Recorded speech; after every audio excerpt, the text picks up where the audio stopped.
What's going on, everyone? Welcome to the greatest disaster on the internet. It's the Four Heads Podcast. I'm your host, Goldenboy. That's Sideshow, Bren, Reinforced. And we're here to talk your ear off about a bunch of random crap. And that is the greatest opening. I think I nailed that opening to the podcast. That was a good one. And people have started to call it the greatest disaster on the internet, by the way. Yeah. No, they haven't. Yeah. Oh, and I also forgot to mention before we get into housekeeping that a guy came up to me at the Fortnite World Cup and said he liked foreheads. No, Really? That's pretty good. One guy. I feel like every week we get a news story from Goldenboy about someone spreading. talking. And I'm just in this production room at the Blizzard Arena, and I'm like, I wish someone here would tell me that they listen to Foreheads. But instead, I'm very happy about your story. Do you actually interact with fans very often, though, Johnny? No, because I'm locked away in a production room. Yeah, I know, but that's my point, you know. I like. Yesterday we went out for sushi, and immediately they wanted a piece of the Reinforced, and I was like, "Yeah, you can snap a picture." That's true. Go for it. Johnny went out of that little cupboard for like 10 seconds just to grab a bite of sushi, and he was overwhelmed by fans. Swarmed by fans. Might have had something to do with the fact that the two people I was with are really famous, but they wanted a picture of me nonetheless. So You were in there. Really I famous. was in there. The way that you say that, like really famous, is like you went out for dinner with two NBA superstars or something. Johnny went out to dinner with Johnny Depp. Yeah, but you two are NBA superstars. That's the thinking I want true. you guys to ingrain into your brain. Thank you. Well, Bren has already done it, but you, Sideshow, need to step up your thinking game. I don't think I'm an NBA superstar. I think I'm an extreme cyber athlete. Yeah, yes. The cyber. Yes. I like to consider myself a digital athlete. But Digital athlete. Yes. Like we all make our own mistakes. Okay, so housekeeping. We hit 3.5 subs on YouTube. Woo! And it made me happy. It made me happy. Yes. It made Johnny happy. I live for the numbers. In his pants. We live for numbers. Likes will make you happy. Okay. And then also rate and leave a review on iTunes and anywhere else that does it. We don't know what the internet has out there and where our podcast goes, but we know for a fact that it goes on Spotify and then it goes on iTunes. Yeah. So if you happen to just leave a review and a comment on there, something like that, or and rate it as well, that would be awesome. So thank you so much. Also, if you want to sponsor this disaster of a podcast, you're listening to this and you're like, man, I have a thriving business that could really benefit from these four morons talking about things. Any like bee farmers out there? Yeah. Or anything like Very that? big on bee farmers. Bee farmers, AI companies. If you work in hippo conservation efforts as well, Wine dispensaries. you might be able to answer some of our questions as well as sponsor us. We actually have the widest reach of all time. we truly do. Whatever your we company will is. make your business grow. There you go. All right. What was I going to talk about? I was talking about. Oh yeah. So yesterday we had a pretty interesting episode where we talked about religion.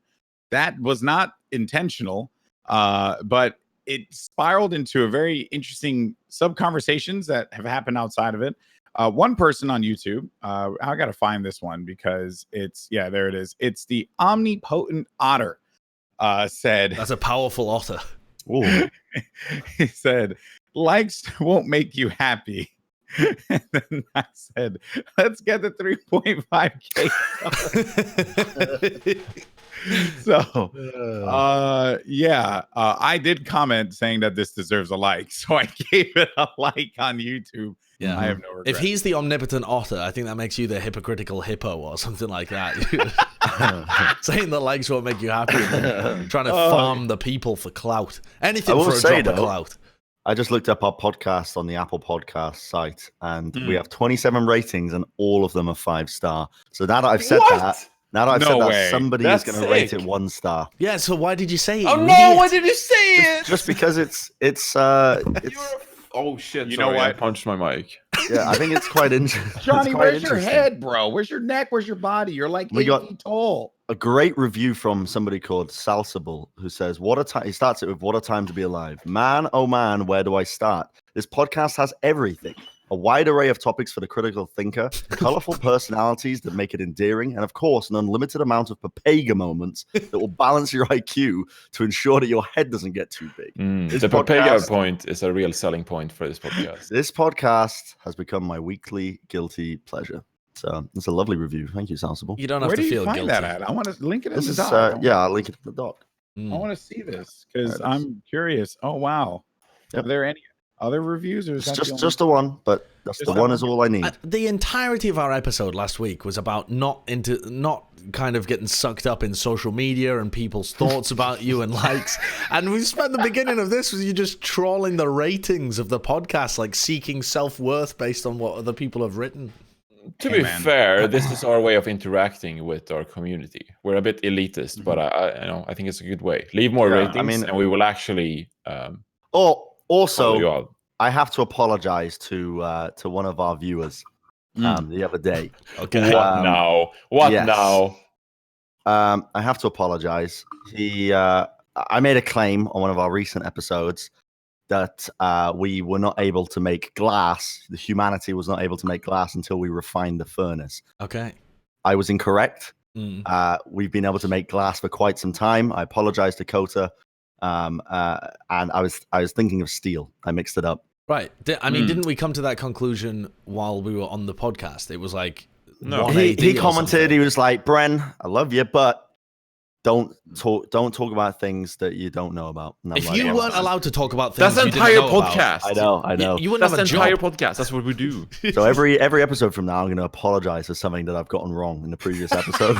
Oh yeah. So that'll be the entirety of the podcast. Here's what I think we should do. When you use on Twitter, use a hashtag, Twitter, Instagram, wherever, the foreheads, okay? Then the next hashtag is going to be Bren is wrong. Hashtag Bren is wrong, and then hashtag Bren is wrong, and tell us why Bren is wrong. Tell me why I'm wrong, and I'll respond and argue with you. It'll be a very one-way argument. That's pretty similar as well to the hashtag Brenism that already exists. Yeah. And if nobody's read that, I mean, frankly, it's basically like 90% my tweets, but there are a bunch of other ones in there as well of just weird things that Bren has said, mainly on the broadcast. Yeah, goodness me, man's sake. Yeah, of just weird stuff that Bren has said over the course of it. Like it's not even on broadcast; it's just in our kitchen. Yeah, sometimes it is. Yeah, there's some stuff I do say that we can't include in the Brenism hashtag. Yeah, absolutely. Yeah, we got to address the elephant in the room here as well. What's that? The Twitter redesign? Because that's. No, I was gonna say Fortnite World Cup. That event happened. Yeah, and honestly, I shouldn't admit this, but I was watching it whilst the Overwatch League was going on. Let's be reasonable. We were watching it instead of the Overwatch League at some point. Yeah, and I mean, usually when we didn't have work to do, obviously. Sometimes when we did. But the point I'm making is what an astounding event, honestly, from multiple perspectives. The fact that the hype it's generated, it's propelled esports even further into the mainstream. I don't know, the storylines that were developed. The Boogia, is that his name? Booga. Yeah, Booga. That kid has gone from. This is an interesting topic, right? I was reading this morning. I'm like jumping from topic to topic, but like no, it's good. This is our first topic. This kid has jumped from he started on 33K on the day of the finals and jumped up to now over 200K in followers, and it's just astounding. But I do worry as well. I read something today about the impact of just pretty standard people who join reality TV shows and the effect that has on their mental health afterwards. Because I was reading up on there's the TV show Love Island, right, in the UK, very popular right now. Yeah, where they get a bunch of people and they set them challenges, whatever. I don't watch it, but it's an interesting look into just like it reminds me a lot of hunter-gatherer culture. It's a great social experiment. Yeah, it really is. I've been thinking a lot about that recently. Well, no, you think Love Island is like a hunter-gatherer society? Yeah, it's like a glimpse into that. Wait, right? Explain Love Island to me, because I must have massively understood. Well, they don't hunt and they don't gather, right? But it's a band of people of which you would have had in our earliest moments as Homo sapiens. Like we would travel in bands of that many people, right? Okay. And so it's interesting to look at the social interactions between. I think Love Island, they're hunting for sure. They're hunting for that poon. So yeah, they're definitely hunting for sure. That felt so wrong coming out of your mouth, Alex. What do you mean? I don't know. That was I don't know. God, oh Jesus! No, but that's not even similar at all, Bren. Because the tribes back then would be families. They'd be clans. They'd have blood relations. Some of them would, but also bands would meet other bands and they'd mix a little bit, but they wouldn't. But that doesn't happen on Love Island. You don't accidentally bump one island into another island. And I know, like, but look, there's another bunch of preppy tossers that are out there trying to get laid. How like orgies start? They're not actually tossers as well. Oh Jesus, Goldenboy. I was reading up on them, and they've made a shift from morons to people who like have respected jobs. Really? The most recent season apparently has like a scientist, a firefighter. Whoa. Okay. Among other and they things. agreed to be on the show?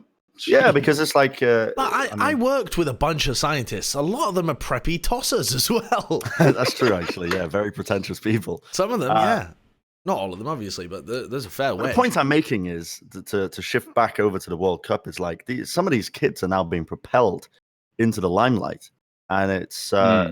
I mean, you got to be like asking yourself the question: is there a support network in place to like help them kind of manage and deal with this? So I do think though he can afford for counseling. So I think. Yeah, but that's such a dismissive thing as well. So could everybody that ever won the lottery. Of course, it's dismissive. Most of them. He has a good family. His parents are like super supportive of him. His dad is like really, really, really, really involved in all of it. The kid, I honestly, I could say this comfortably. The kid who won Booga is by far like it couldn't have been a better person. Right. He's a good kid. Well, maybe if Benji won. Yeah, don't get me wrong. There are a lot of really good kids that were out there that certainly deserved it. Dubs is another one, right? But I think like Booga was well respected amongst the community. I had him in my top 3. Balla had him in his top 3. He's slayed though, right? Yeah, I didn't think he was gonna pop off like that, but it was like he clearly, as soon as Psalm got eliminated, Game 6, it was a wrap. He was like, he knew. Yeah, I knew he won. I was watching. He was sat in his little tower and he was just smirking to himself in his player cam. Like he knew what was going on. Like he was 20 points ahead. I think he was like, maybe I go for the win and be awesome or not. Yeah. But it was, but yeah, it couldn't have happened for a better kid, honestly. His parents. That's actually unreal, though. The pressure of playing on that stage with so many people. That's actually insane. Yeah, it takes it really is. Arena, there's like 100 people playing. That's unreal. That, I think, though, is one of the most amazing things about having open tournaments in a 1v... It's not really a 1v1 game, but it's a one-player game, right? It's not a team game. And I love that idea because it's similar to, like, I suppose, like, tennis and stuff like that, where you get these dominant people that keep returning to the top of the field that you know are amazing because they've been able to battle through the qualifiers every time. Or, some of them are invited and seeded and put in, but they get it through the tournament. Through the bracket and keep placing highly. But then you also just get mad runs of like people that get all the way up there. But with all of those scenarios, what's really important is it has natural selection for people who can play under that kind of pressure. So the people that end up performing at that level are just freaks. Like they step up under pressure or the pressure doesn't hit them. This kind of stuff. It's so fun to watch because if you picked a random assortment of 16-year-old children, they would crumble like little flowers. They would fall and weep and wilt. But these people have just been selected, and they're mentally strong, at least under that. I think a lot of them, after Game 1, a lot of that the jitters kind of just like went away. If you go and watch Game 1 of the event, which is the one that Booga won, you could just tell that everyone was on edge. Like shots were a little bit more wild than usual. Builds were a little bit more frantic than usual. And you could see that. I think it was really the one that like was from 1 to 6 started to just feel confident. Who was like just kind of pushing everything else aside and mostly just focusing on like what the task at hand was, which is where I think like King comes into play. The kid from Argentina who kind of like shocked everyone. Yes, He was such a story, right? Because you know, you're in this competition for millions of dollars, and you have this freaking kid that is fearless, like just didn't care. It was like, whatever, either I get the kill or I don't. Like, and then that's that. You know, he played his game. That was the number one thing every player kept telling us that was from NA and EU. They're like, we just don't want to run into a Brazilian or Oceania player because they're going to just push us no matter what. They're just going to push. And for some players that play real late game strategy, or a very cautious baller strategy, which is like what Dubs, because Dubs did that game one. He played hyper aggro game one and he paid for it. So then game two, he's like, yeah, you know what? I'm going to hop in a baller and just play for placement points. And then that's what so explain to the people what that means, playing a baller. It's like there's a vehicle in the game that's a ball, right? Yeah. So there's an item in the game, or there's a vehicle in the game that's a baller. So you think like that from the Jurassic Park or Jurassic World movies, that baller that they were in as they were being chased by the dinosaurs, or Hammond in Overwatch. It's essentially the same kind of mechanic, right? Like it's a ball, it has a grapple hook, it'll latch onto something, and it'll propel you. The thing is, and I would say around like week 1, 2, and 3, right? Ballers were very, very strong because they had a substantial amount of health. Then the health was brought down to 200 HP, and then they started to get, you know, shot up a little bit. Then they brought them down again to 150 HP, and then at that point, they like ballers became very vulnerable. But it was a strategy for you to be able to survive to late game. Some people would just roll with ballers, box up, have their baller on the side, wait for the zone, and then move. Maybe they'll take a few shots, but they're not really focused on elims. They're focusing on placement. Placements, yeah. They're in Fortnite, and this is the reason why I think Fortnite is such a great competitive game, despite what anyone will say. I you know, because I know a lot of people like to dog on Fortnite, but when the game has certain items and they get it right, my goodness, they get them so right. Like shockwave grenades. Shockwave grenades were probably one of the biggest things that they added going into this event, right? And you know, Bren, like what that nade does. So essentially, it's a nade, blows everything up, builds people, but it doesn't hurt you. It gives you like invulnerability in the sky. So you're floating through the air, but players would use this to get from one end of the circle to the safer end of the circle, which is the end that they need to get to as the circle moves in that direction. And so players had multiple rotational options. There were multiple ways for you to get from point A to point B, right? There's tunneling, where you build a whole tunnel leading, like, you know, spiraling in, going to where you need to go. Shockwave grenades, which will shoot you forward. Shadow bombs, which will turn you into a shadow state. You can still get shot, but you're faster and you can jump on walls and stuff. And then there were ballers, right? Yeah. And then the whole thing is like getting high ground, because if you get high ground, you could shoot players from down low. That's what Psalm did in game 2. Was that he is not a high elim player. That's just not how he plays the game. But what he does do is he gets high ground. He'll win that fight high ground. And then he's just putting in shots onto players. If he gets elims, great, but he's playing for placement. He's playing for first place, for the victory royale, because that's 10 points you're going to get, right? And then he'll get like maybe 5 elims. So that's 15 points out of a game that he's coming out of. But when we talk about a high elim game, we're talking like 7, 8, 9 elims in a stacked lobby like that.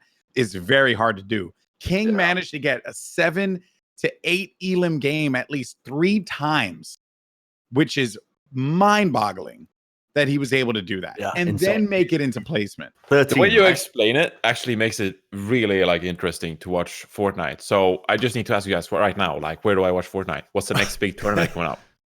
Where can I watch some good Fortnite? I would, you know, the good news is like, so right now our next big competitive event, we have no idea, but there's always going to be the Friday Fortnites where players get together and play. You can always watch the streamers. I would suggest, like, if you want a good streamer to look at, I think Vivid is one of the best ones. So good.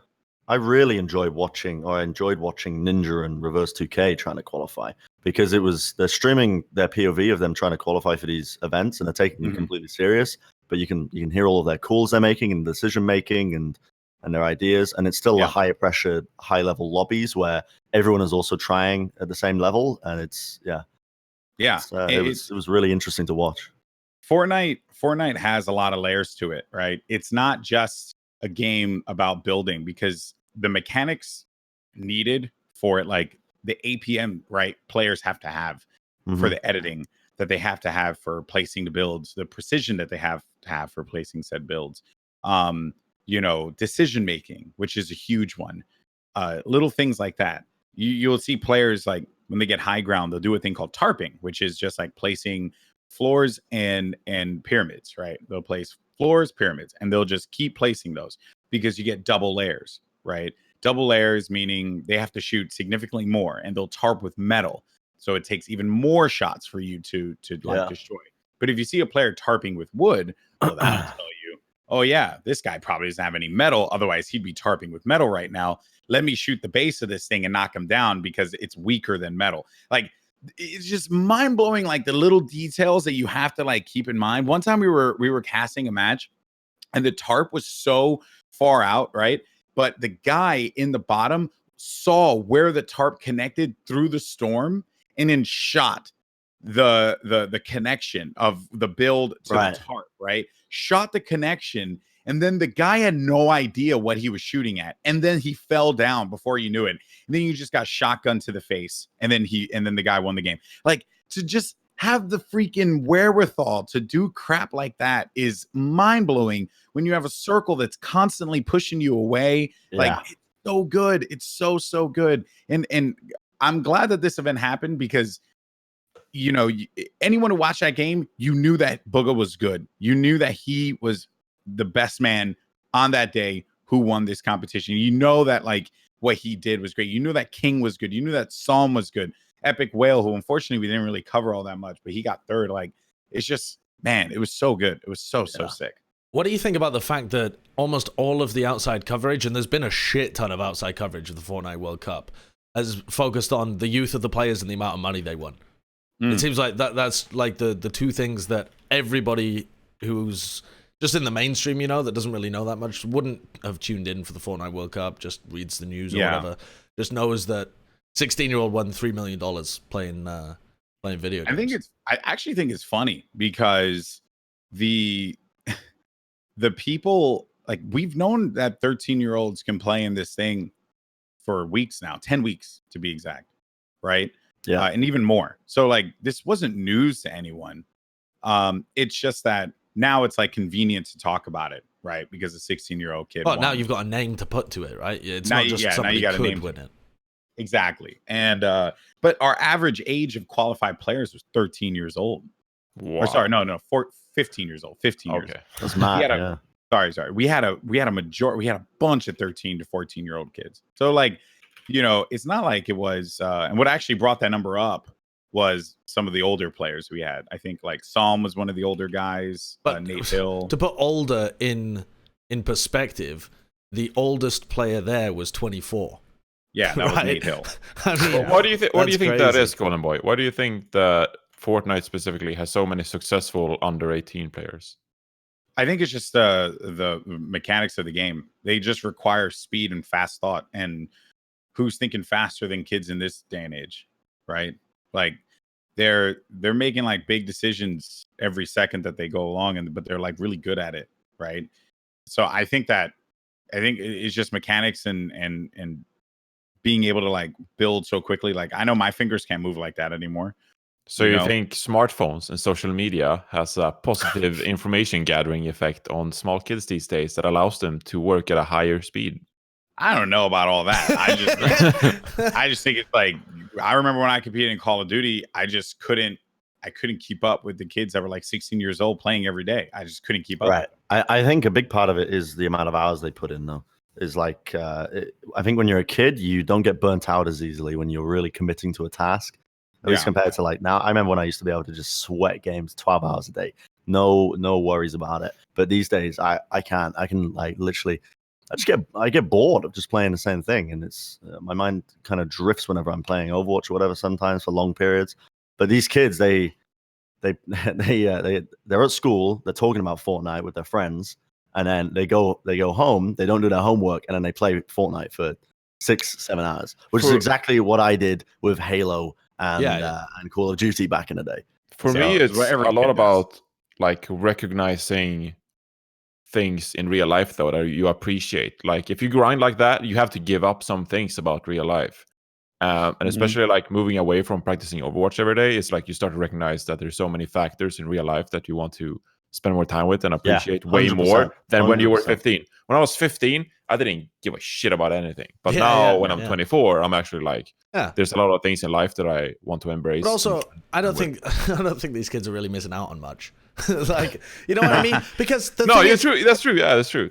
A lot of parents, I think, have issue with their kids putting so one of the headlines that has come out of all of this is I don't think it was Booger. Who was it? Maybe Epic Whale. It was something like my mum told me to give up on all of this and chuck my Xbox away, but now I've won 1.8 million. That was like the clickbaity headline thing, right? And it's like, okay, I was spending like 6 to 8 hours a day playing this game, and my parents had issue with it, and but now I've won.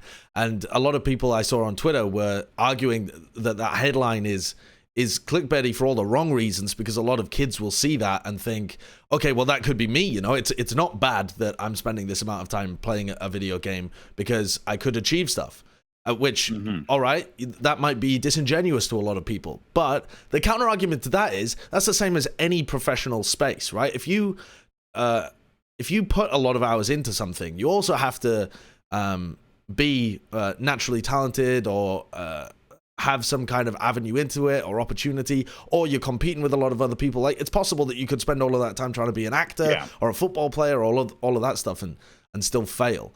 I think that it's one, I could tell you firsthand experience. A lot of kids kept coming up to me at the event, and they were like, "Goldenboy, that's gonna be me up there one day."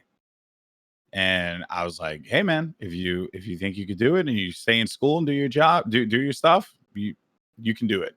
You know.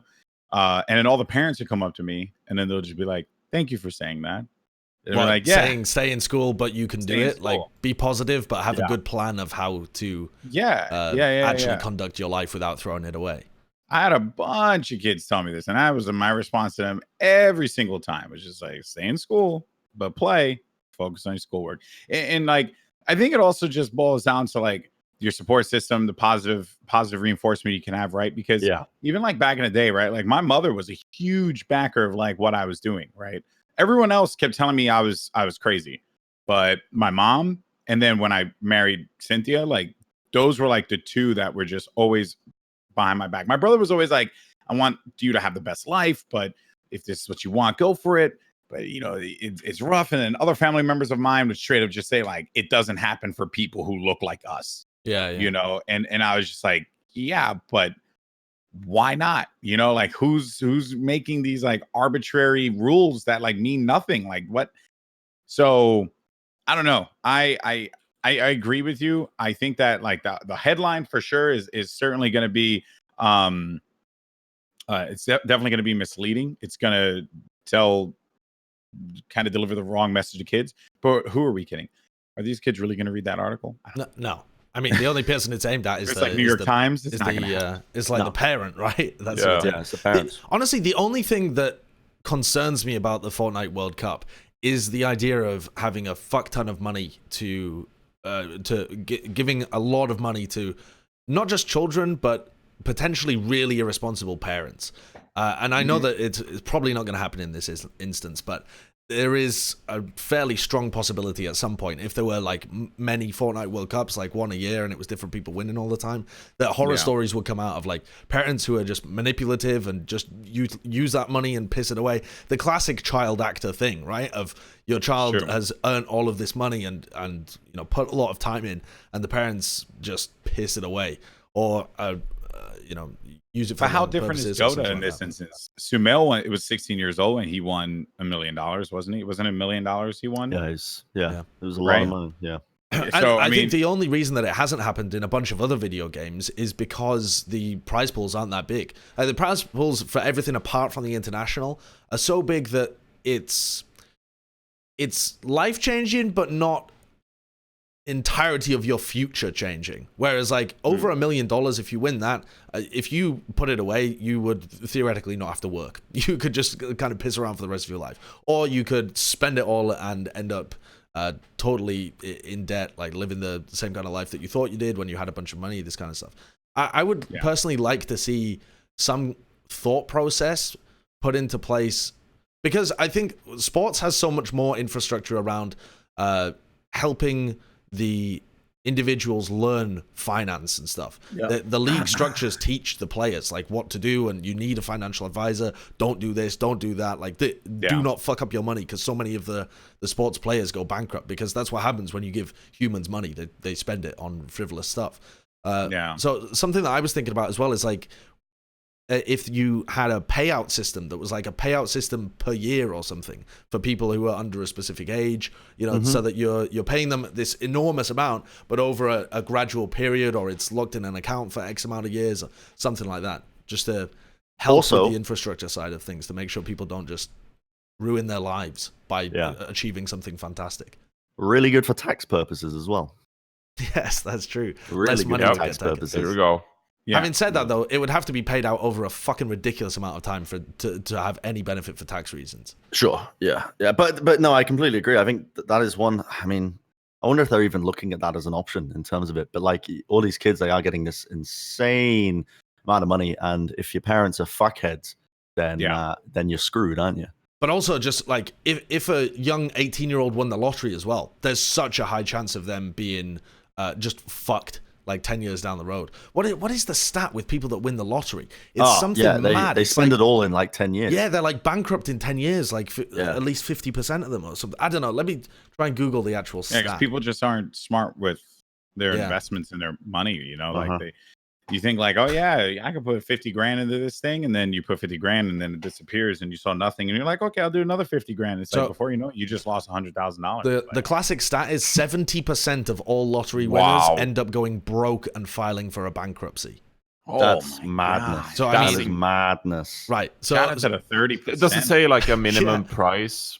I don't know. I mean, these are based on multiple studies, and I've just quickly Googled it because I was trying to, remind myself of what the statistic was. But if I dig into it a bit more, I'm sure I'll be able to find some more specifics about the stats. Yeah. I would bet that this is the thing that is on Fortnite's radar as well, because they probably know that the negative PR that comes with potential horror stories is so bad that you want to negate it somehow. So I don't think it's an issue you just like ignore, because it ties into Fortnite directly. So you want good PR.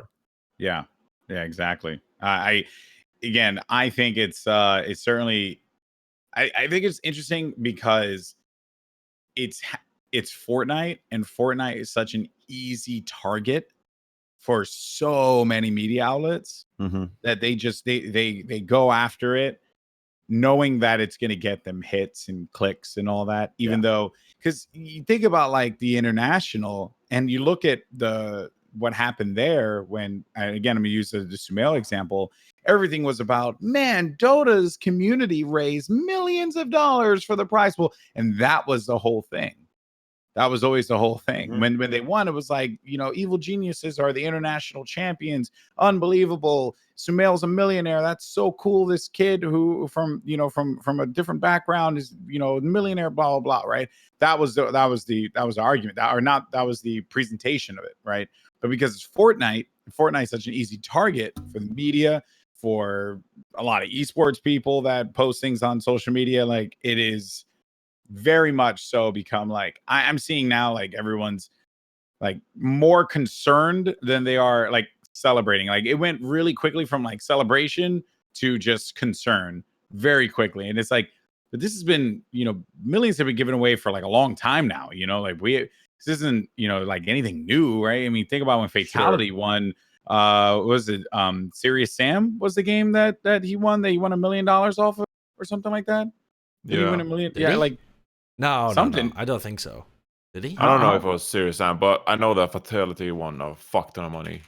Yeah, because I mean, he was a kid. That was like esports, in its early days, like 2006 or whatever. I'm pretty sure he like won a car at QuakeCon or something. It might not have been Fatality. It might have been someone else. No, but someone won a car, Fatality. Like a Porsche. Porsche. Who else? Fatality's overall earnings are $240,000. Okay, so maybe it was $100,000. Yeah, so it's probably 100,000, something like that. But I mean, which this back then was like $1 million. So. Sure, yeah. No, back then for its time, it was sure, absolutely. But I think that is a really important point. Is that this was the highest single-payer playout of all time. Yes. It got him onto the top 10 list of esports prize money of all time. And look at all the other players that are on there, though. They're all the TI winners, essentially, right? Yes. So there's only two things that are doing this in esports, and it's TI and it's Fortnite at the moment. You know, I will say this. Yeah. There's a lot of negativity in the Dota scene these days regarding TI's prize pool and how unhealthy it is for the scene, because it puts so much pressure on this one individual event and to perform in it that it's not healthy for the scene. The tier 2 scene is almost collapsing. It's just not being supported. Even the tier 1 scene, if you don't make it to TI, like, well, what's the point? You're living off bread again until next year. But that seems to be very different in Fortnite because of the open qualifier idea of it. But also, Fortnite in itself is very. At the moment, the system is pretty crazy in terms of like earnings. I don't think it's not like Booga was earning a really good salary for the whole I mean, he was year. He's part of a smaller team called Sentinel that have an Apex team, which actually it's the LA Gladiators. Yeah, it's actually the people that run the LA Gladiators, not the people that own it, but the people that run it. I think, right? Yeah, I'm not too sure. They got Retzi on the Apex team, which I think I'm going to see him this weekend. So pretty cool.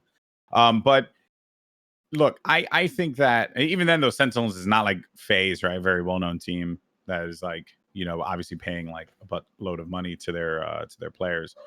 I think that this is going to be interesting times, especially for Fortnite, because now, like, you know, with the Fortnite Championship Series, and we don't even know like really what to expect out of that. It's going to be I am expecting massive payouts regardless.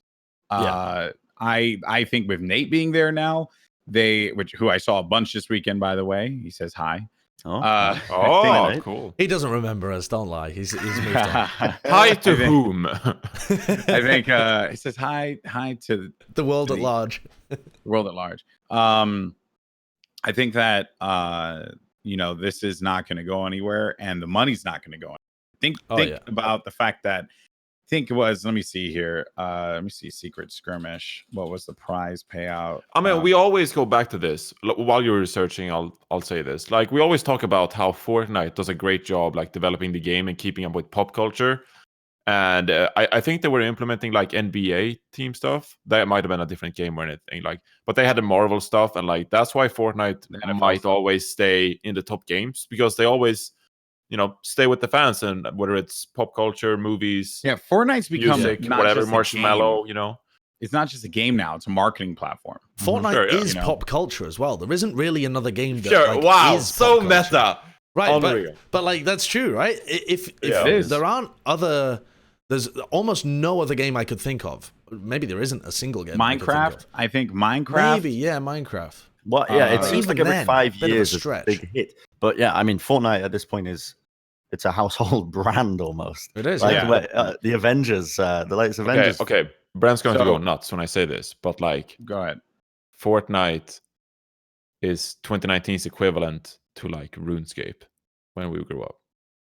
No, it has the same. No, dude, there's a lot of people who played RuneScape back in the day who were like, dude, time. when I was like 10 years old, we played a bunch of RuneScape. I think like, it's the same Warcraft vibe. When RuneScape was coming up, World of Warcraft was the more mainstream one, but I didn't play it because I was too poor. But yeah, I don't know why I didn't say World of Warcraft. I said in terms of those, it's because I think of you and RuneScape. I thought about Minecraft and you fishing, and then I went into RuneScape. Well, it seems like every 5 years you get this hit, right? I would say Call of Duty was like the first one. Call of Duty 4, I think, the Modern Warfare. That was the first time everyone in my school was playing the same game. And this has kind of like come around at this time, and then it was Minecraft. Everyone in my school was playing Minecraft when that was around. I didn't get that. In 2015. Yeah.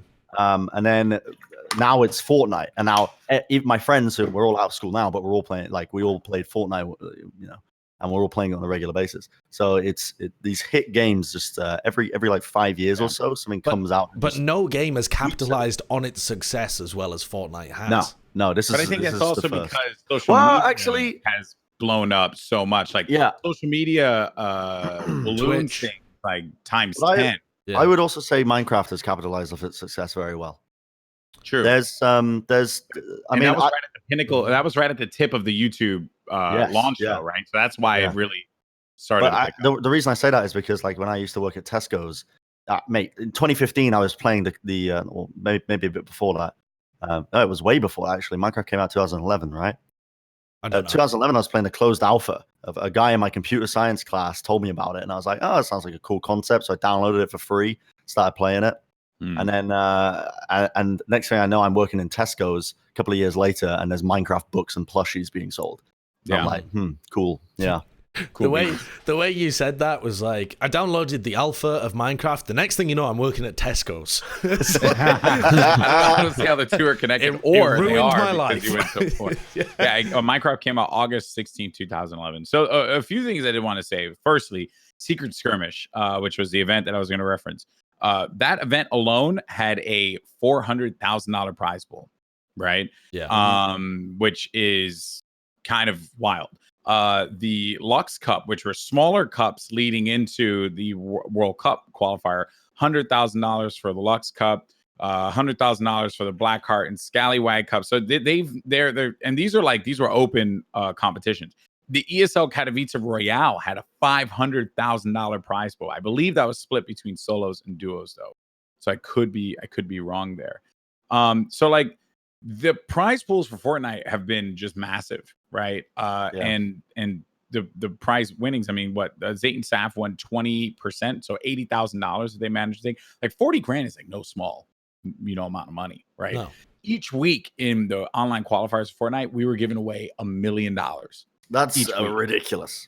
Yeah, it's just ridiculous. A casual million. Like I had to say that every week I went there. It's like, and the players are going to be playing for $1 million in prize money, and I was just like, man. I was playing for $100, and that was a major in Jersey. Yeah. So I don't know what's wrong where I made a wrong turn. Yeah. So that, there's some context. The other thing I was going to say, because you brought up Dota, and I think this is very interesting, right? You brought up Dota and about like how everyone throws everything at TI. And because of that, it makes this essentially this bubble that if you don't get it, it bursts, and then you're done, right? Until the next TI. Yeah. And I know they try to solve it with the majors and the minors, but those really don't do any justice, right? Just TI. But the other part of it too, and now I could be wrong here, but the other part where Fortnite does better than any sport, period, is the fact that a majority of their players stream, and a majority of them have creator codes, and those creator codes are massive money makers for these players, for so many people. I mean, I don't want to say any names, but I was talking to a few friends of mine within the Fortnite scene, players, streamers, a bunch of people. They were just saying like creator code, that's how they pay their bills. Like not streaming, creator code. So, because it costs you nothing, right? You're going to buy the thing anyway. So you might as well just put the creator code in. What does it matter, right? Do you get a discount if you use a creator code? No, it's just a percentage of the money that you used to purchase this item goes to support the creator that you selected. Just a way of supporting creators around the scene. That's it. That's the whole creator code thing. And it is wild. I think the fact that this guy's social has blown up so enormously, the Booger, the guy that won, also shows that we are right at the beginning of a lot of the development of players, and that there is a fever for like new personalities within the scene. So as huge as it is at the moment, and as household as some of the names are that already earn huge bucks streaming, there is a passion not just for content creators who are entertaining, but for genuinely good players who win tournaments. Because a lot of the time in esports, the streamers are way more popular than the people who win.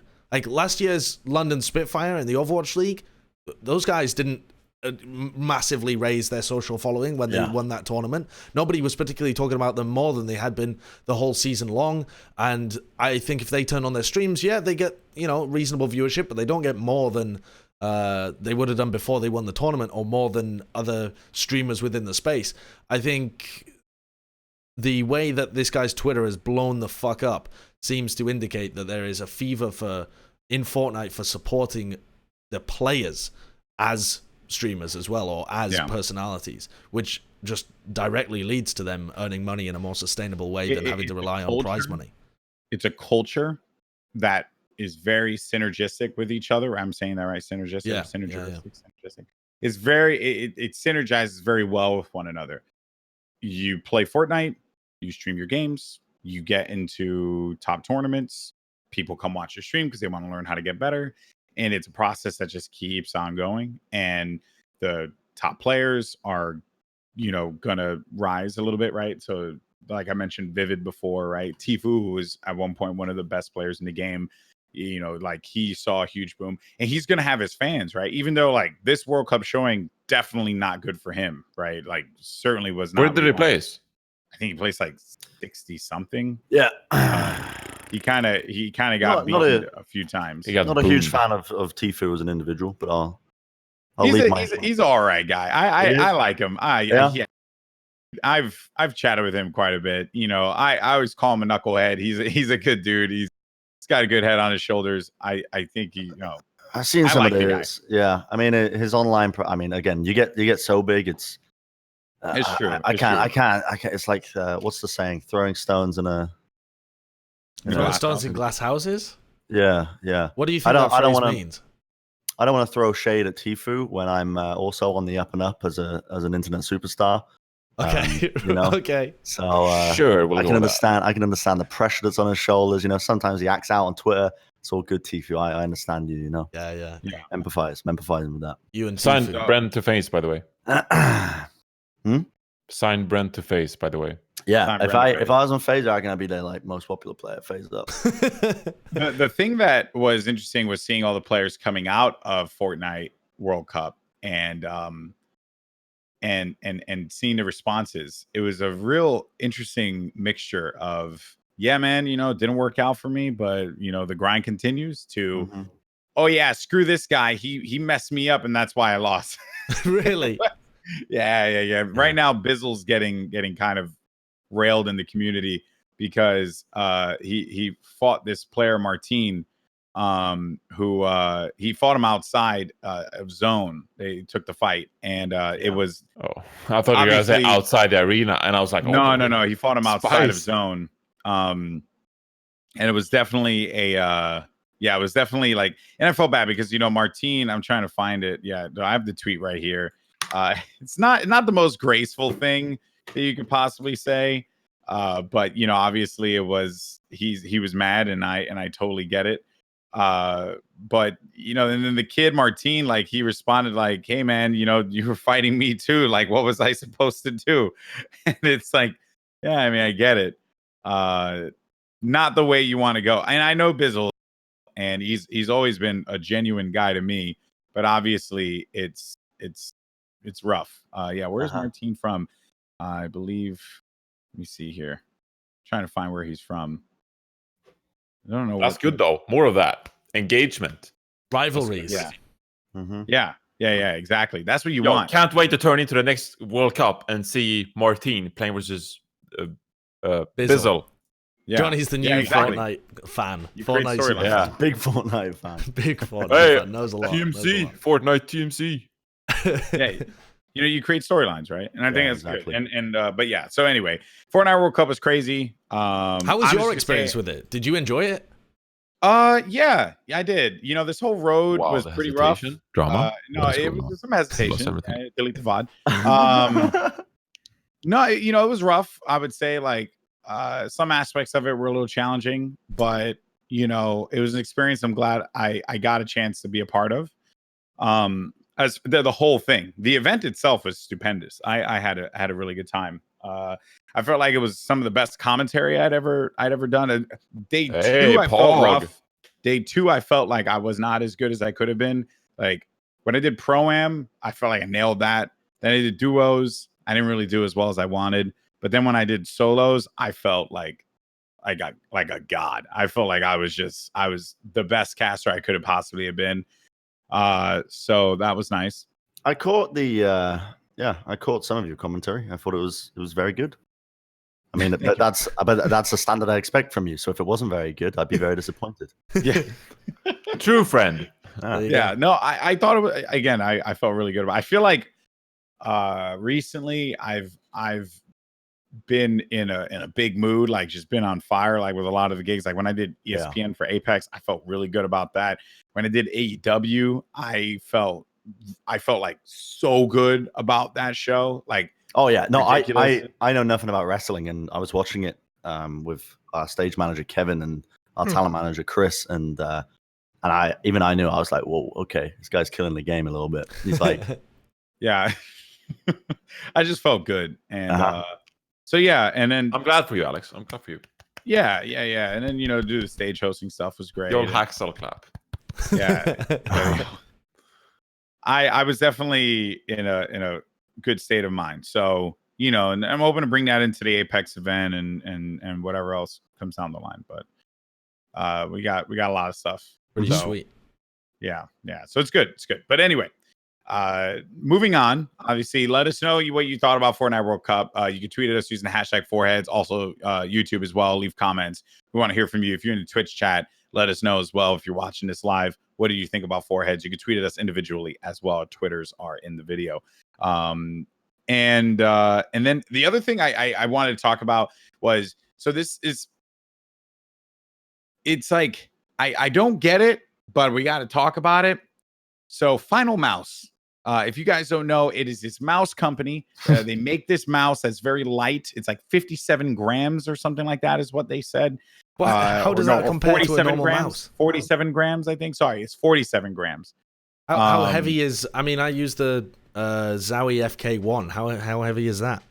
Like, looking at the mouse now, I had a chance to use this mouse for the first time when I was on stage for the Fortnite World Cup, like playing with some of the setups, because they brought all the mouses. Also, by the way, that was mind-boggling. I opened a box and it was just all Ducky 1-2s, which is like one of the most rarest keyboard you could possibly find in the world. Jeez. And it was just an entire box of Duckies, which was fresh, by the way, not even open. Like, I opened a box and it was still in plastic. Like, what? Like, that was crazy. I don't know what any of this means. What the hell is it? I don't know either. I don't know what's happening. A Ducky 1-2 is the keyboard that Tfue uses and a bunch of other pros use. Right. So it's a 60% keyboard. For context, I have a 60% keyboard. I've got a Microsoft keyboard. See, this is a 60% keyboard. You guys see it? Plastic Microsoft keyboard that you get from where did you steal that from? Your secondary school? I got it from a Tesco for 10 quid.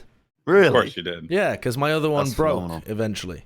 Oh, and that's what you throw Overwatch on. Yeah, someone gave me this mouse. I think MG Mike gave me this mouse, and I've had this. I've had this mouse pad since 2012. I got the Logitech G400. I love this mouse. MX518 is what it's known for. That. This mouse, holy moly, I love it. It's great. I'm seeing the pictures of this Cape Town Ultralight 2 or whatever, and I really want one, and it's sold out. Yeah, there's some really good stuff out there. Anyway, moving forward though, just want to mention sad. So while there is a huge hype beast, I'm going to use the term, market for keyboards, now it's starting to happen for mice. And one company, Final Mouse, is one of the latest people. And I purposely made sure that no one watched this video. I've been waiting for this. This is the promo for this video. Now, don't click the video yet, because I'm going to read to our listeners what the tweet actually says. If you go to @FinalMouse, it says, "You want to see infinite dimensions? You want to aim like a god? Okay. Free your mind first. Relax. Free your thoughts. Are you ready? Take a deep breath. Here we go. Now play the video." Okay, I'm playing in 3, 2, 1.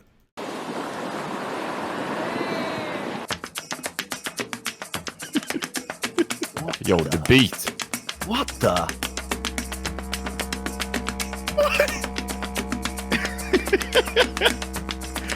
I don't get it. Are they dancing with mice? Yeah. That's the box with the mouse in. I mean, the dancers are incredible.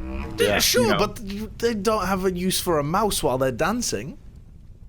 Is this because the processing time is so long? Hold on.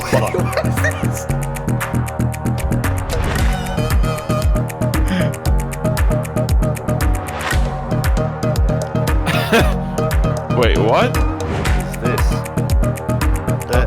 I mean, the people have no idea. The audio listeners have no idea what we're watching. Yeah, but there's some thumping music going on. Yeah, that is true. Why is it outside? Why is the mouse outside? Oh, the mouse in the squad when the boys turn up. You can customize it. Replacement parts. But it's like got a honeycomb texture to it. Yeah. People love this for some reason. I don't know why. But also, why is the mouse in a bush? How is that ever going to be useful? That's some driftwood or something. I don't know. For our audio listeners, that was everything you heard described to you. If it sounded as ridiculous as you think it is, go to @FinalMouse on Twitter. You'll find the video. It is so absurd. Also, comments say hashtag the forehead center so that we can get sponsored by Final Mouse. I'm looking through some of the tweets from Final Mouse. They are mental. Yeah. They're great. It's some are like, you know, decent, like the one where they actually describe the Infinity skins and stuff like that. It's fine, but they like to talk about free thinking, and then, you know, it says what we don't understand is how there isn't a way to stop these bots at checkout. Is there a captcha that can stop them? Like, that's what the tweet says, you know, like the Final Mouse Twitter account says this, you know, like, because bots are buying it. Like, the mouse is sold out, right? And they only release their products via drops. So they drop it, they hype it up like crazy. But this is actually unreal, though, because they're like tapping into the sneaker world with a gaming mouse. Yeah. It has the same amount of hype to it. It does. And like the same amount of rarity to it. And the prices just surged because everyone wants one. I'm reading some of these tweets and these people are mental. Wait. This tweet I just saw, you mentioned sneakers. We may fail in the shoe industry, but the fear of failing is the #1 obstacle for creating art. Excited to show you guys some sneak peeks of the new knit tech and midsole tech we have. What are you talking about? You make a mouse. That's there was someone who praised them and their product, and they quote RT, free thinker right here. I'm loving this one, honestly. This one's incredible. Where is it? Okay, we know it's fun to hate because their marketing got quite a bit of backlash, I think, by people just being like, yes, what is going on with this company? We know it's fun to hate, but just realize first and foremost, we had put all our energy into making the best and most innovating, trailblazing mice. At the end of the day, it took home first place in both events at the World Cup. Now we are curious to see what happens without us. So just to break that down, first of all, it took home first place in both events. Not the players at the Fortnite World Cup, the mouse. As if the mouse took possession over Booker and over, what was it? Aqua. Aqua. Yeah, as if it inhabited their body. Like, it took home first place. Now we are curious to see what happens without us. As if they're like, right, well, you're not allowed our mouse anymore, so you're going to lose. Apparently they're not doing mice anymore. They're doing sneakers, according to what they are saying here. Yeah, I'm going through some of this. It's they have an email. I think the social media is run by someone with schizophrenia. We climbed up a literal. He's a genius, Bren. He might be a genius. They have an email for like pros and esports teams and stuff reaching out to them for like sponsorships, and their email is chad@finalmouse.com. Yeah, I at finalmouse.com. Freaking Chad, bro. I don't think this is ironic. No, I don't think it's ironic. I think this is entirely serious. All right, this is another tweet. We climbed up a literal mountain for mice, an actual mountain. We went to the top with 2 amazing free thinkers, giveaway winners, but now they are legends in our book. It's wild. This is amazing. It's some pretty baffling stuff, you know. But then, like, you look counter to like Glorious, right? I don't know if you guys know about Glorious PC Gaming Race. They are another company that they do the same style, not the same style, but they do the mouse, except their version has RGB and a few other little doohickeys with it. I'll link it in the doc, and it's like their products I think are really good, and they're nearly not as like crazy about it, right? So yeah, it's definitely interesting. It's weird, but they've essentially now in technology we've created like hypebeast culture in technology, which is kind of weird. I don't get it at all. I'm not a sneaker person. I don't understand how people get sucked up into the hype of stuff like this, because at the end of the day, you don't want a mouse that's crap. You don't want sneakers that look like shit. So But I don't know, wouldn't you just look at it and then you'd be like, oh yeah, it looks kind of cool, and see how other people rate it? I don't understand. Well, that's how I think, but a lot of other people don't. I don't know what it is. Maybe it's like it's definitely abusing something in like the human psyche to get people to buy stuff, right? Yeah, it's like the idea of limited releases. Yes, yeah. And also the other big thing was that they partnered with Ninja, and they had, and this was when Ninja was like, I mean, Ninja's still super freaking popular, but when he was at like a fever pitch, they partnered with Ninja, and then they came out with the Ninja A, whatever it was called. I don't know the name of it. And it like sold out in minutes, but the whole thing was just like, it wouldn't have brand. That they took initial flack because they promised that the mouse wouldn't have branding on it, but the mouse clearly had Ninja's, like, I guess he wrote Ninja and then they put that on the mouse, something like that. I don't know. It's pretty interesting. But yeah, man, we've created hype beast technology around mice. That's kind of insane. I want to see someone make a sneaker that looks like a mouse and a mouse that looks like a sneaker. So you're like controlling your game with a sneaker, and then you're wearing mice on your feet. So you're like a robot arm. You seen those mouse mats they use in Japan with like the anime titties? Yes. Wait, what? Yeah, have you not seen this? No, I haven't. You gotta find it. Anime. Are we gonna get TOS for this? I don't think so. I mean, they're covered, right? Aren't they? I'll show you a joke one here because I would get in trouble if I showed you a proper. Excellent. Bren has 3, just lying around his apartment, but he doesn't want to show you.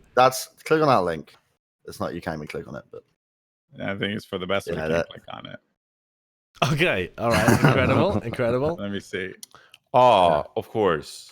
In the dock, forever but to load. It's it's supposed to be a wrist, like a padded thing for your wrist, right? I got gifted one of these when I was in China, and I competed in China. I got gifted one of these from a Chinese fan, but it was May, and I didn't know what to do with it, and so I left it in my hotel room when I was traveling home. Because I didn't want to bring it home. I didn't know what to do with it. Taking it home, give it to your dad. I freaked out, Bren. I just I don't know what to do with them. Daddy, someone made a mouse with me and it has titties. Johnny's had some weird. Oh, for anybody that was listening via audio as well, these are the mouse mats that have like a wrist. What is it? Like a cushion for your wrist support. Right, two cushions at the bottom. Yeah, but it's modeled like it's tits. What? You got some weird gifts though. You've had some strange gifts. Yeah, I remember had some odd ones. I remember we were working last year and you were walking outside and a fan gave you a gift, and I was joking saying it was a severed head, because this fan was acting a little weird. And then Johnny looked inside the bag, and he pulls it out. And it is a head. It's his head. It's a modeled clay version of his head. It's a sculpture of my head. Do you still have it? By a fan. Yeah. Where is it? Yeah. Incredible. And we were joking that it was like a severed head because she was being really secretive and like very secretive about it, and didn't want to show anybody, and just met them in the smoking area behind the edge. We were like, oh my god, she's a murderer. But here it is. Johnny's got it. Your camera's all froze for me, so I can't see it. So, damn it. The fan told me that the ears were so hard to sculpture, so they just gave me a headset. But essentially. It's not bad, honestly. It's honestly not bad. It's really talented. I wouldn't really say that I can see you in it as much, but it's describe it for me. It's very well made. Well, how can I describe it? It's a fucking face, Alex. It's a face. It's a clay face. I does resemble Johnny. I look like a Greek war hero. Yes, you do. It's quite a Greek look to you. But I don't know how to show you this. Yeah, you look older than you are in the sculpture. I think in 10 years that might be how you look. Oh yes, they can see the future. Great. Yeah, maybe it's a portal into the future. Yeah, Lord. I also got a Ralph Lauren sweater from a Korean fan, and that was nice, I guess. Oh, that's a nice purchase. Of course it is. That's wild. Why the fuck? I don't understand this at all. Why are fans giving people that are getting paid outrageous amounts to play video games gifts? How does that make any sense? Why are you giving rich people gifts? And I mean, fucking sure, okay, Johnny's not rich, but oh my god, eat the fucking rich. Don't give him gifts. It was great. Where's That was like it the highlight of gone? my career. Like we'd play games at Apex, and like we walk out of the arena, and they like bring us cakes. I got a sweater. I got a May mouse pad. I got a sculpture of my head. It's like it just keeps on going. I used to get like blog What? notebooks, letters from fans describing their experience in school and what they have been up to. Like I got a mail from a fan who was like, yeah, so like I moved to this city in Korea and I started studying this, and I'm like, great. I've also realized that my camera is backwards, so for everybody at home, they can't even see what. They're just gonna see. Wait, hold on. They're gonna see what? No, it's right for me. It's right for you. It's not right for me. But I got this. Eat the Rich. I got this Eat the Rich top, and it's fantastic. I love it. It's so good. I really don't understand the culture though of giving very famous people or like more famous people than you are gifts. You want to because be they can memorable, afford their right? own shit. Yeah, but you want the interaction to be memorable. You want to give. I think that's pretty cool, honestly. Like a fan coming up to you, giving you something that you're like that you can see effort has been put into this. Maybe not with like a purchase or something, but that sculpture is like dope because somebody's actually put effort that into sculpture's that. incredible, but that's not something that we could go out and buy. A fan sculpture, something. You're just talking about fans giving like Balenciaga shoes and stuff. No, they don't give Balenciaga shoes. I've heard some There's stories. A limit. I've heard some stories. There isn't a limit. I've seen the Korean players. Yeah, they get some. They get some. No, they don't get those from fans. Yes, yeah, yeah, they do. All right, well, that fucking puts my May mouse pad in fucking perspective. I once got a titty mouse pad from somebody. Dear Lord. Listen, if any of my fans are listening, I don't care about the material possessions. I just care about the interactions. So, At least as long as you're a fan, as long as you're a real fan. But if you want to make Bren into a titty mouse pad, go on. Do it, because then I can show it on stream. Now, that would be cool. And it ties into what I was about to say, that I get creative gifts, right? So I got the sculpture of my face. I linked like a drawing of my face that I got from a Korean that's made in black and white. That's actually pretty cool. That is very good. And I can definitely see personal. a resemblance there as well. I can see that's you. But that's very personal stuff, right? So that makes it way better, in my opinion, than getting sick $2,000 Balenciaga shoes. Damn, man. It's crazy. Crazy stuff. Crazy. That's we ready to wrap? Very weird. Very weird. Yeah. So how are we looking on time right now? We're at 1 hour 9 minutes. 1 hour 9 minutes. Wow. Man, are we going to be able to talk about? Well, I guess we might as well just talk about the Evo talent list, just because it'll be funny. So Evo announced their talent list. Obviously, I'm happy for all these guys. A lot of them, a few of them are friends of mine. But my goodness, just what is this freaking? Do they get paid in like I don't know? So rations? Do they get paid at all? Like this seems like an absurd amount of people. Now I can neither. It looks like the fucking lineup for a fighting game. I mean, it's wild. Like choose your fighter. Yeah, it looks like Smash Bros, where you have to mouse over which one you want. Yipes in 2. Okay. The thing I asked Evo was is actually lots of different games. Yeah, so that's why there's so much talent here.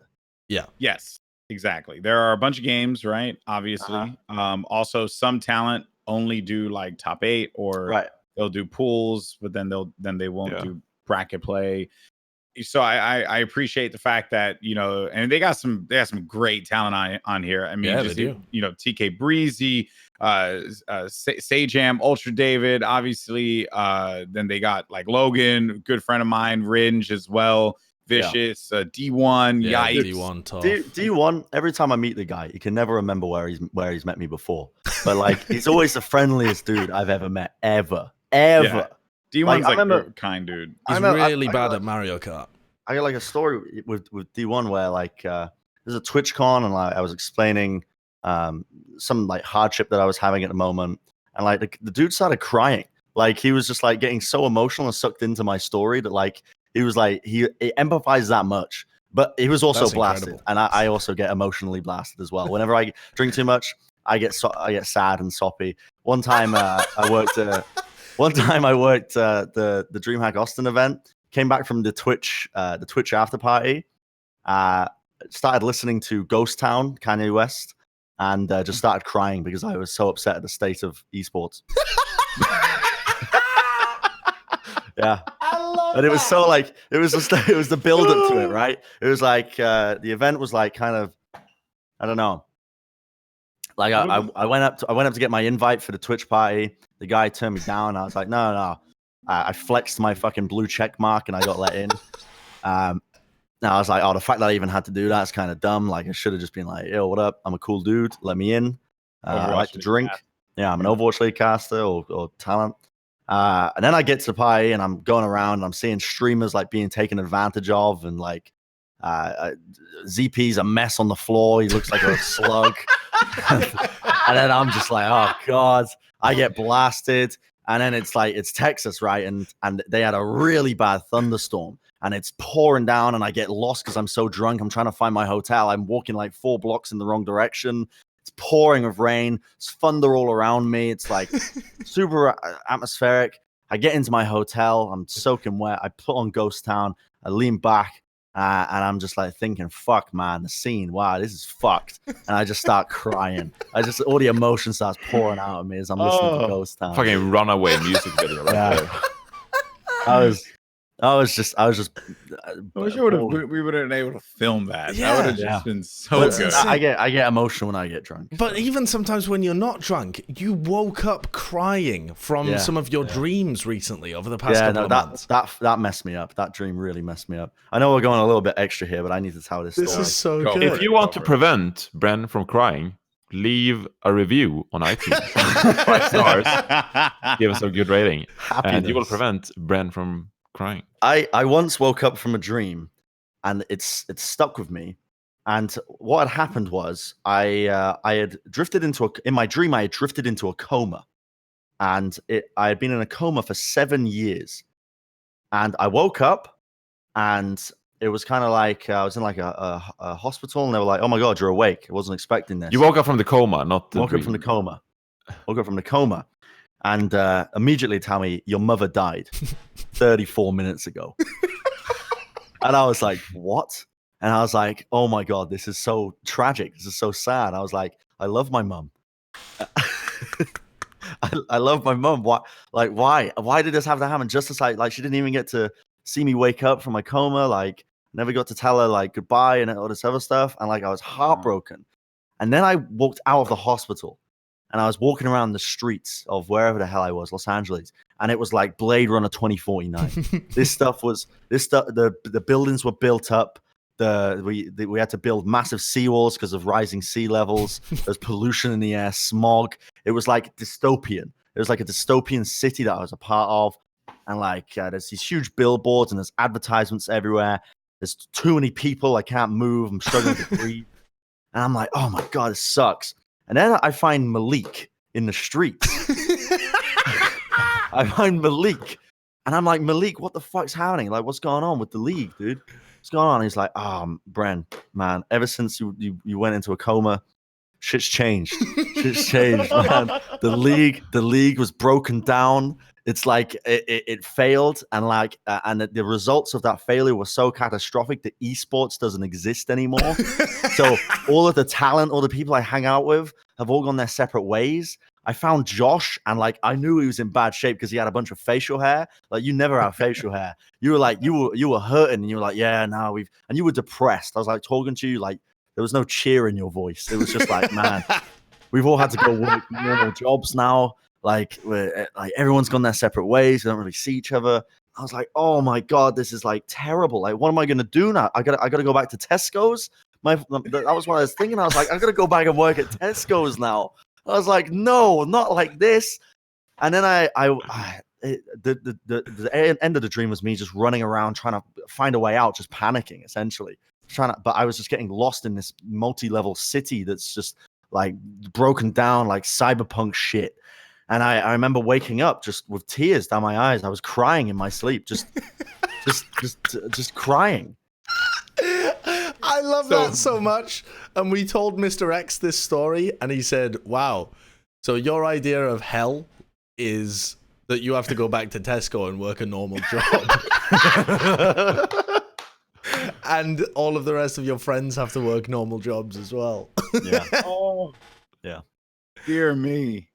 Honestly, I think we've mentioned Tesco like 5 times in this episode alone. Hey, Tesco, if you want to sponsor us. I'll hit up my old manager, see what's up. Oh my gosh. That's such a great story, though. You had another one recently as well, and I can't remember what that dream was about, but it happened again. Oh, you're cutting out. What? You had another dream like that recently, and I can't remember what exactly it was, but you woke up crying again a second time. Yeah, I do remember I had another dream where instead of the league failing, I fell into another coma. And I woke up from it. I don't know why comas are that. Maybe I've got a deep fear of slipping into a coma. But I woke up and the Overwatch League was so wildly successful that I had been left behind and I was no longer relevant, right? But I had woken up and like everyone had moved on and like everyone had like was on superstar levels. There was theme parks built for the Overwatch League. Like everyone was like super wildly successful. And I was like, well, this is dope. But now I have to work at Tesco's again. It always comes back to you working at Tesco. So I'm like, well, what the fuck do I do? Like, esports has changed so much. I'd have to catch up on 7 years of history. Like, it's going to be so difficult. That's amazing. Your 2 biggest fears are falling into a coma and working at Tesco. That is just it's just coma and Tesco. I wonder if you get another dream and it's coma and Tesco. Like, what if you like go into a coma and then you wake up in a Tesco's? But the thing is, you woke up years ago, but your brain didn't wake, like your consciousness didn't wake up, but your brain did, you know, like your body just woke up. Simulating working in Tesco's this whole time. No way. This is the coma, Bren. Wake up. That'd be crazy. What's the theory behind dreams? This is the coma, Bren. What's the theory behind dreams where, you know what? like, they're a glimpse into a eventuality? We can't get into that. Like, maybe I'm like having glimpses of the potential futures and my decisions are going to affect the outcome. Like, I am the tipping point. I am the precipice, whether the league will be a failure or a monumental success beyond our wildest dreams. No, in my experience, dreams have just been like your like not worst fears, but like something that like bothers you like really deeply, just like elevated on a different scale in terms of like creativity and like reality or whatever. So it's like my questions that I like have anxiety about or think about on a daily basis is like those kind of things just like elevated to a dream state where sometimes they can just like hit me harder and make me realize that I have to actually like take care of it. Or yeah, I wouldn't worry, Bren. You're not Doctor Strange. You're not looking into all of the different possibilities. But what if I am? You're not. Don't worry about it. You're really not. If you think about it, this world, it is not you. Well, you think about it, that is an alternate reality that you've generated through your information that you currently have in your brain. And so if you make the right actions, you can prevent that from happening, because in the end, that is one of your fears that have been generated from your anxiety. Just don't fuck up, Bren. Don't fuck up. Everything's resting on my shoulders. Basically, yes. Video game. It's a video game, Bren. It's not 222. It's not, the home and away games. It's me. Bren. Bren is the failure or the success of the Overwatch League. Work you heard hard, it here Bren. first, people. Never give up. All right, there's a lot of topics we had to get into, but we actually talked a lot about esports in this episode for people who work in esports. But people who will say like, oh, why don't you talk about this? Or like, why did you talk about esports or whatever? Like, this podcast is great. We talk about whatever the fuck we want to talk about. What? Whoa, people taking issue with that? Oh, Johnny, I gotta hold you back. No, I'm just saying, bro. Like, we talk about what we want to talk about, and it's fucking great. I love it. You're about to start swinging. Yeah. Calm down. To all the only listeners, Johnny's getting out a hammer. Yeah. Johnny, no, not there, not in that hole. Johnny, no. Wait. Oh, Jesus Christ. That's the beginning of a Shut it down. video. Delete the VOD. Delete the VOD. Right. You're done. This is a great place to end it. Yeah, there you have it. All right. Work in a glory hole. Okay. Okay. That's gonna do it for us. Make sure you guys give us a sub on YouTube, like the video as well. Twitch, yeah, we don't have a Twitch still. It's on Josh's channel. He's Eat the Rich. He's raking in all the benefits of the foreheads. All the benefits. No one else. What a douche. Also, subscribe. Is that the term? Rate, and leave a review on iTunes. Subscribe there as well, Spotify, all that good stuff. A gentle reminder: if you want to sponsor this great disaster, you can do so by reaching out to either one of us. God knows how that's going to work. We'll figure it out. And that's going to do it. This has been the Foreheads Podcast. Thank you so much for listening, watching, and having a good time with us. See you in the next one. Peace.